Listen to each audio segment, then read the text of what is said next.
She changed the locks. She found her way back to her husband.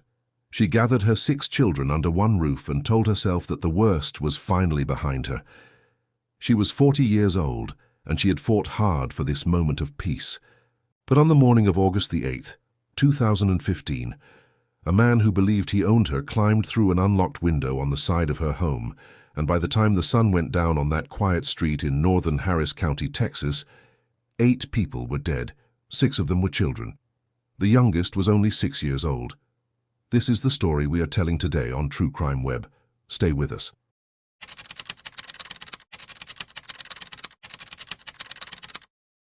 To understand what happened on Falling Oaks Road, you have to first understand who Valerie Jackson was.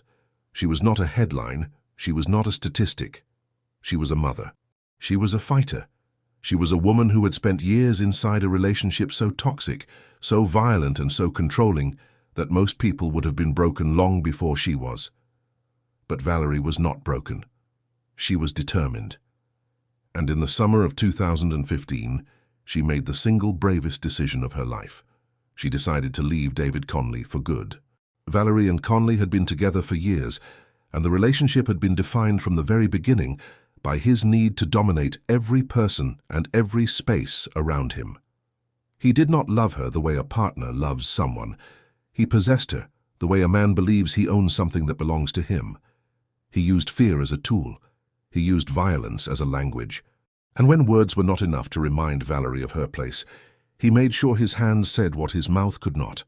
Just 1 month before that terrible Saturday, he had bashed her head against a refrigerator.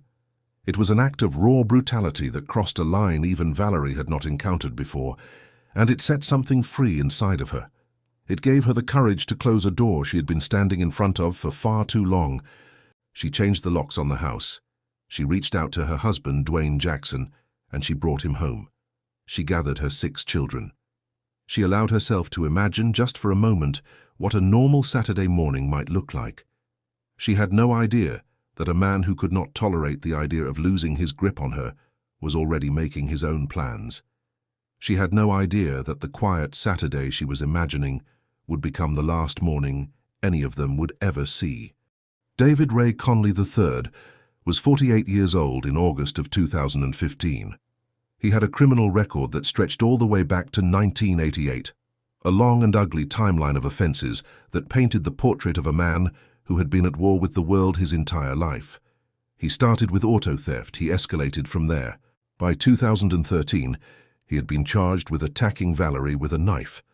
And then in July of 2015, just weeks before the massacre, he was charged again for the refrigerator assault. This was a man whose violence had been documented by law enforcement for nearly 3 decades. A man who had been given chance after chance to become something different, and who had chosen every single time to become something worse. When Conley arrived at the house on Falling Oaks Road on that August morning and found that his key no longer worked in the lock, he did not stop and reflect. He did not walk away. He did not call someone to talk through his feelings. He did not ask himself whether the woman he claimed to love might have a right to protect herself. He walked around the perimeter of the house with one single thought in his mind, and that thought was that he was going back inside no matter what it took. He found an unlocked window on the side of the house. He lifted himself through the frame. He was carrying a 9mm pistol and a bag of metal handcuffs. He had been planning this moment for days. The gun was not purchased at a store. Conley knew he was a convicted felon. He knew that any licensed dealer would run his name through a background check and turn him away at the counter, so he went online. He found a private seller. He paid for the weapon and had it delivered, working his way around the law with the cold, deliberate patience of a man who had already decided how this day was going to end. The handcuffs were bought separately. Together, these purchases told a story that no jury in the country would ever misread. This was premeditation in its most naked and undeniable form. The moment David Conley climbed through that window, the lives of 8 people changed forever. He moved through the rooms of the house with the gun drawn and his eyes scanning every corner. There was no warning. There was no time for Valerie or Dwayne to grab the children and run. He was inside too quickly. He was too prepared. He gathered the family together with the kind of efficiency that only comes from planning, from having rehearsed this moment in your mind over and over again until the steps feel automatic. He pushed them all into the master bedroom. Valerie was there, Dwayne was there, and the 6 children were there alongside them. Their names were Nathaniel, who was 13, Honesty, who was 11, Dwayne Jr., who was 10, Caleb, who was 9, Trinity, who was 7, and Jonah, who was only 6 years old. 8 human beings full of life and future and love were now crammed into a single room at the end of a gun barrel held by a man who had already decided they were all his property.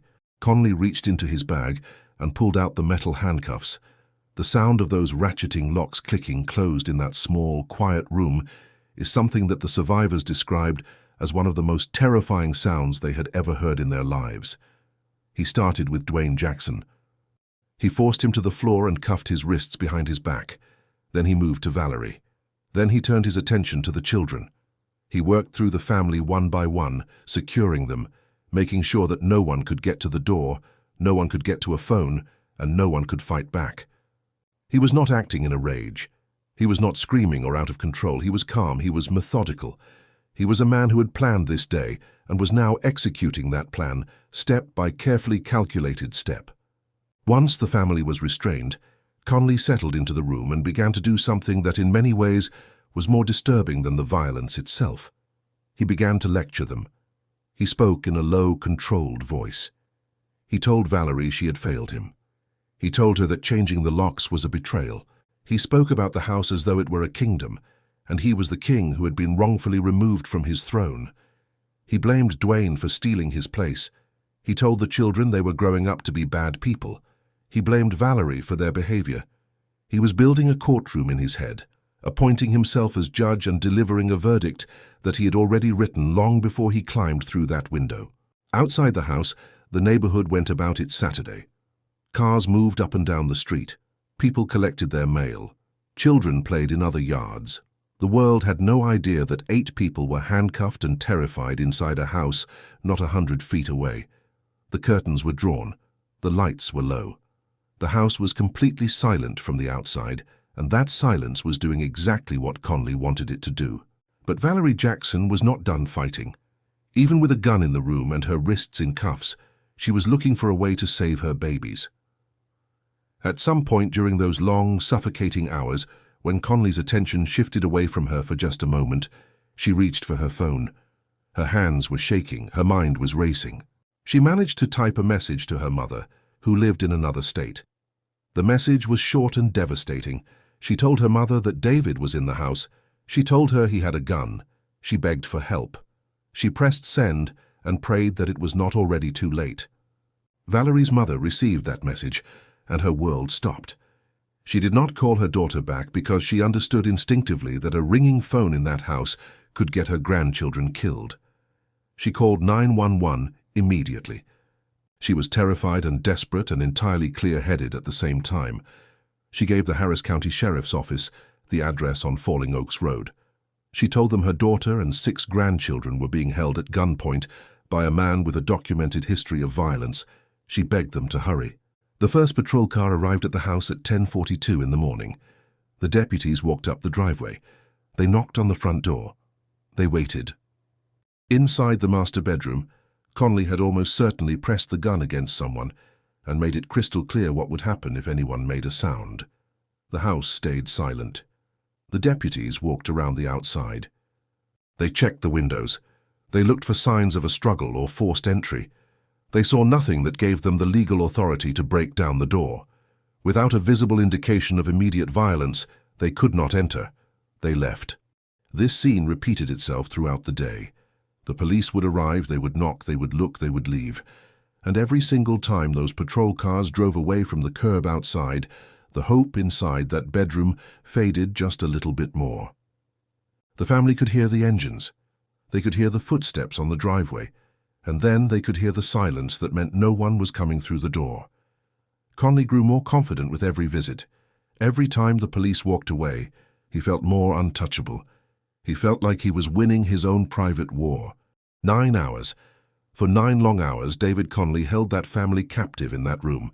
The children grew exhausted. They grew hungry. They grew numb with fear.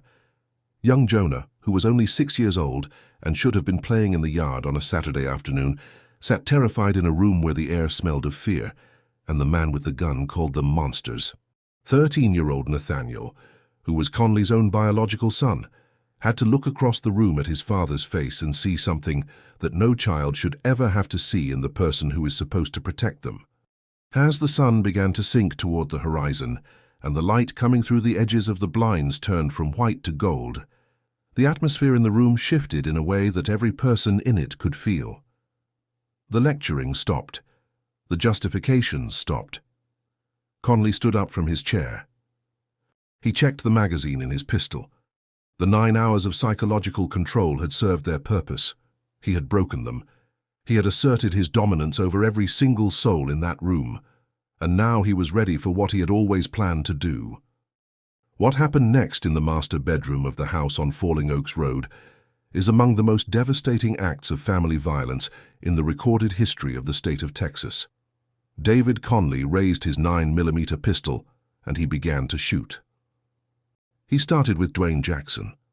Dwayne was 50 years old. He was the man who had come home to be a husband and a father. He was the man Conley blamed for everything.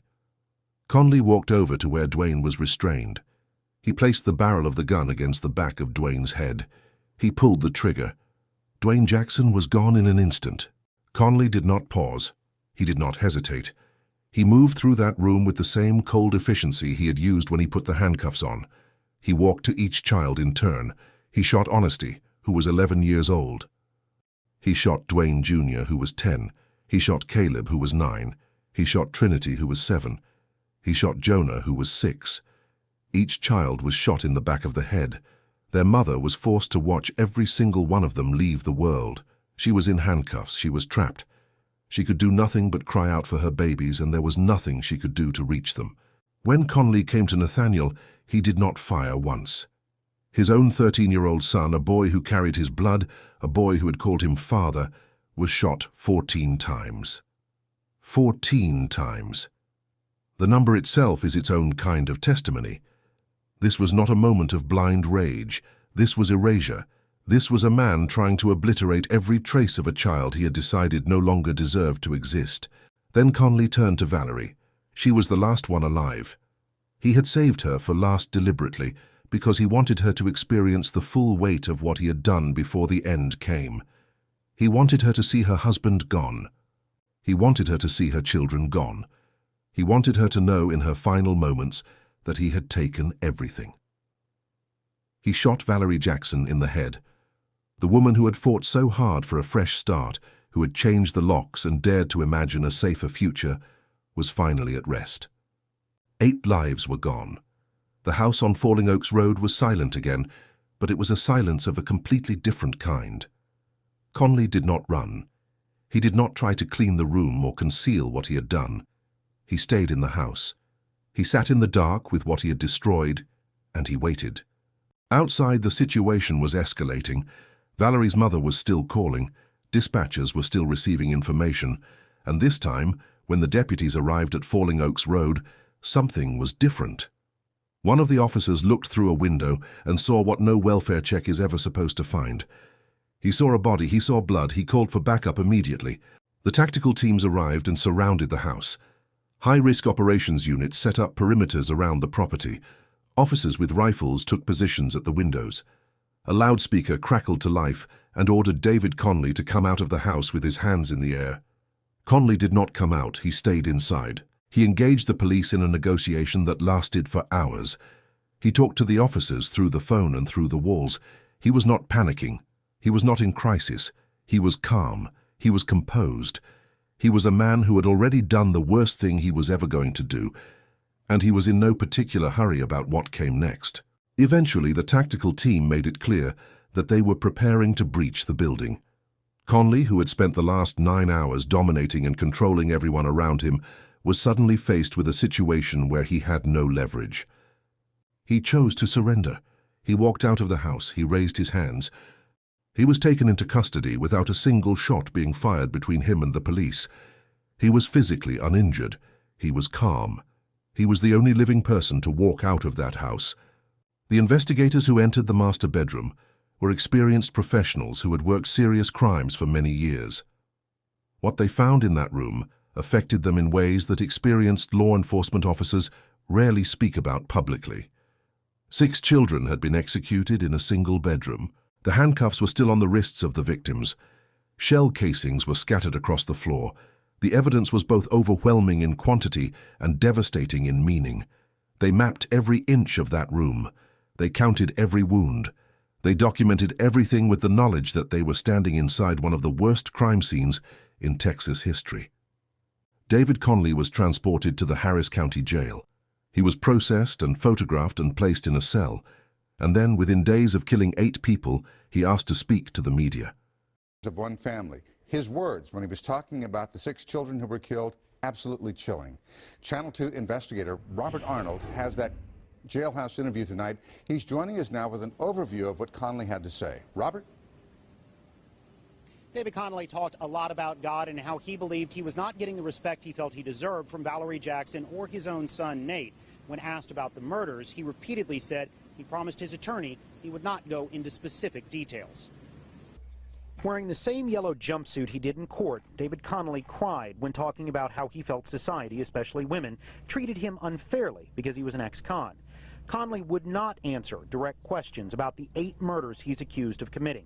When asked about the death of his only son, Nate, he said, "I love Nate. I love Nate to death." He then added, "Nate didn't give me any respect because of what his mother was doing to me. She was cheating on me." When asked about Valerie Jackson's husband, Dwayne Jackson, Conley said, "He tried to pimp out over me and take everything, rule over my house. How would you feel?" Conley later added, "Dwayne was a monster, and Valerie, she was no good Samaritan either. They did evil things all the time." Conley also said he didn't feel the children were being raised properly. They were growing up to be monsters. They were disrespectful, rude in school. "I'm not saying they're dead because of that. I'm not even saying I killed them."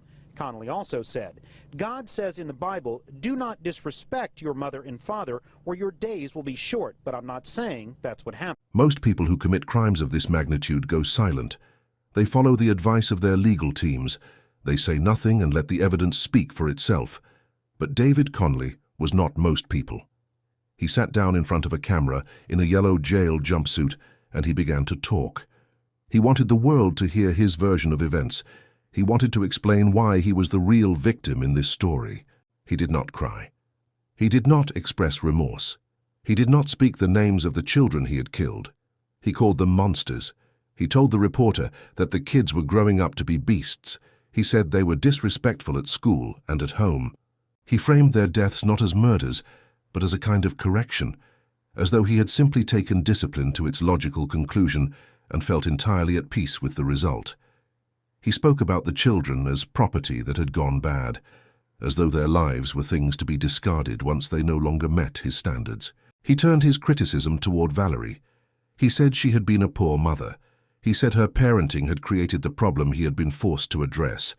He spoke about the changed locks as though they were a weapon that had been used against him. He could not comprehend, or perhaps refused to comprehend, that a woman asking to be left alone is not a declaration of war. To Conley, it was exactly that, and he had responded accordingly.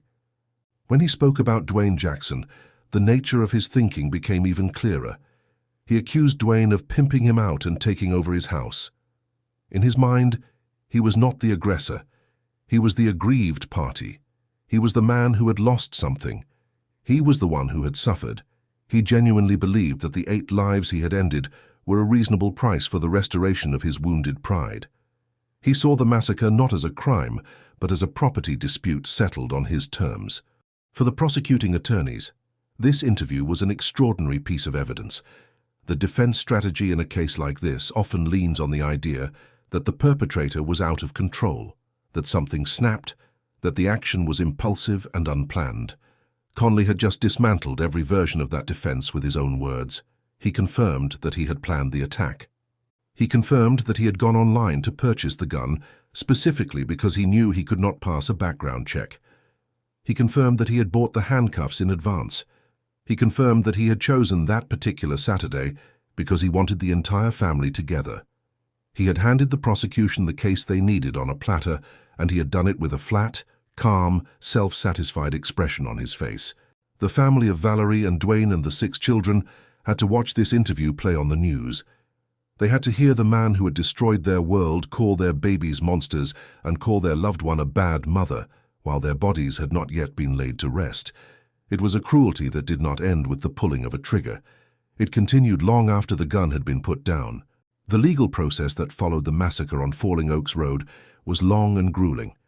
For 6 years, the case moved through the Harris County court system. For 6 years, the surviving family members attended hearings and waited for a resolution that felt impossibly far away. 6 years of anniversaries, 6 years of empty chairs, 6 years of carrying a grief that had no bottom.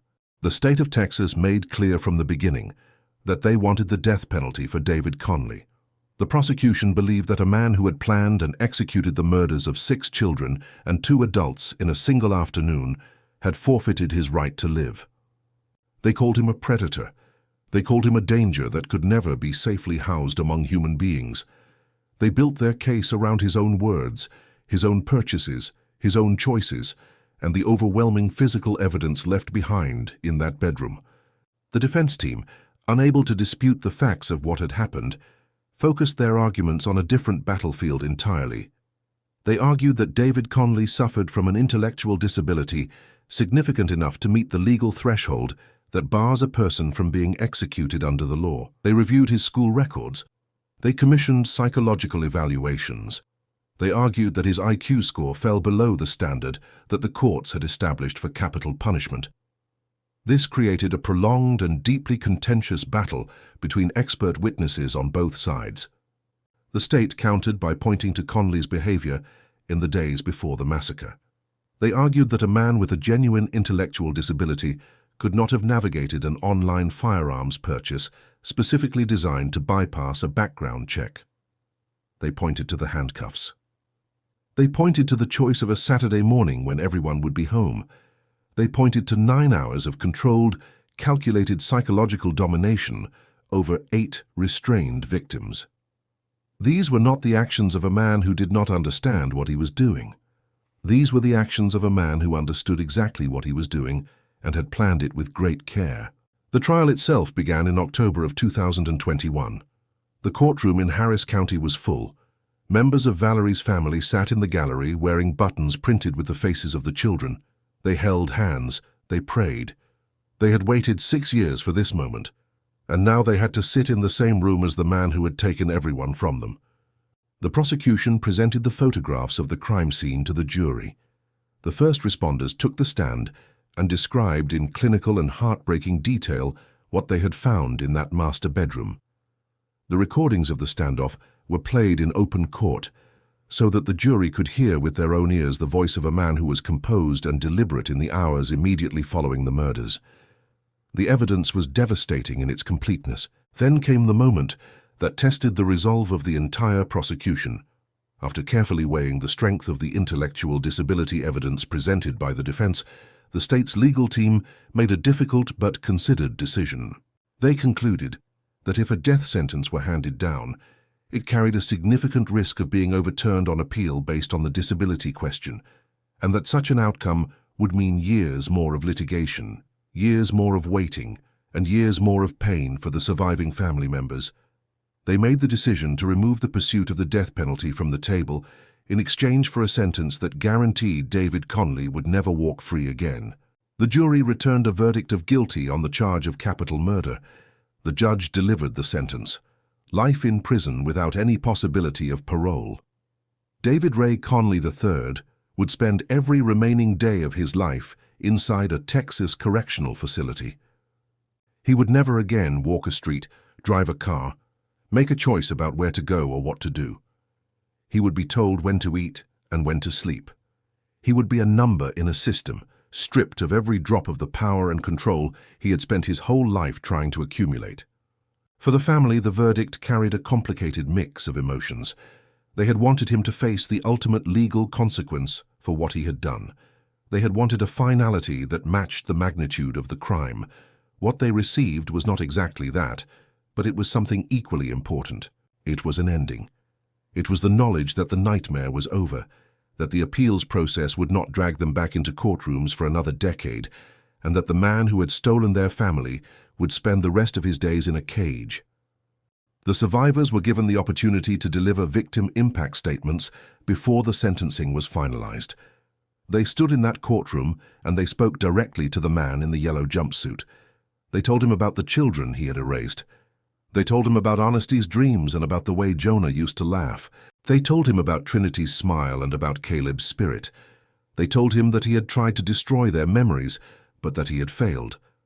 They told him that the names of their loved ones were more powerful than anything he had ever done. They told him they would not spend another minute of their lives giving him the attention he craved. They told him they were done. David Conley was led out of the courtroom in chains. He was transported to the Estelle unit in Huntsville, Texas, where he entered the general prison population. The man who once stood in a doorway with a gun and believed himself to be the ruler of everything he surveyed now lives inside concrete walls and steel doors. He is told when to wake up. He is told when to sleep. He will die inside those walls. And the house on Falling Oaks Road, where 8 people breathed their last breath on an August Saturday, is simply an address that a neighborhood has moved past while the rest of the world tries to hold the memory of what was lost there. Say their names: Valerie, Dwayne, Nathaniel, Honesty, Dwayne Jr., Caleb, Trinity, Jonah. 8 people, 8 lives, 8 futures that were taken on a summer morning by a man who believed that ownership gave him the right to destroy. Valerie Jackson was not a victim first. She was a mother first. She was a fighter. She did what the most courageous survivors of abusive relationships are always told to do. She left. She changed the locks. She reached for something better. And she paid for that courage with her life, not because she did something wrong, but because the system around her had not yet built high enough walls to keep the danger out. She deserved better. Her children deserved better. The children of Falling Oaks Road were not monsters, not by any definition that any decent human being would recognize. They were kids on a Saturday morning. They were children with favorite games and stories they wanted to tell, and years of life that should have stretched out in front of them like a long, open road.